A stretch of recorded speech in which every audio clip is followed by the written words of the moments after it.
मुझे खबर पाइली जबरदस्ती पशुंट न्यूज कर जानवा दरकार जे मोर यहाँ बर्तमान पजेसन अच्छी 15 तारीख पर्यटन 4 तारीख पर नोटिस जाए 15 तारीख मोर पजेसन अच्छी से जानवा दरकार जे सरकारी क्वार्टर जो भाया नि जाए सेमती फेरा जाए से अनुसार तैयारी कर सका फेर से जो विभ्रांतिकर न्यूज विशेषकर गोटे माने चैनल एवं किसी संवादपत्र जो लिखुं विभिन्न विभ्रांतिकर बंकर विभिन्न विभिन्न देखुच मीडिया रे मतलब दुख लगुच मीडिया मान को सद्बुद्धि दि जाऊ जे मुझार सांगठनिक संपादक थी विभिन्न नेता माने आसुले ओडिशार कर्मी माने आसुले बसवा जगह को रखापी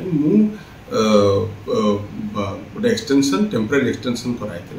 जो लोक मैंने रही काम करेंगे ग्रीवांस को आडजस्ट करेंगे सम्मान सहित बसई पारे जितेबाला क्वार्टर मुझे सब प्रोसीजर फॉलो करके क्वार्टर को ऑन टाइम छाड़ापी कही काली भी आसते जीए डिपार्टमेंट मुझे कहली on time I will leave the quarter and as it is जहाँ अच्छी से दि भितर एत कौन से अच्छी लोक जो 15 दिन गोटे न्यूज चलती भगवान तक सद्बुद्धि दिंतु लोक सत सब जानते मोर काम है ओडावासी काम करवा मुझे संगठन संपादक थी विजु जनता दल समस्त कर्मी नेता मैंने आसती समस्त विभिन्न जगह बसवा सम्मान सहित बसवा मोर कर्तव्य थी से अनुसार काम कराई मु क्वार्टर जमती थी सेमती फेरबी दैट इज आमर मिनिमम वर्क जोटा कि नियम आउ से नियम भितर काम करूँ।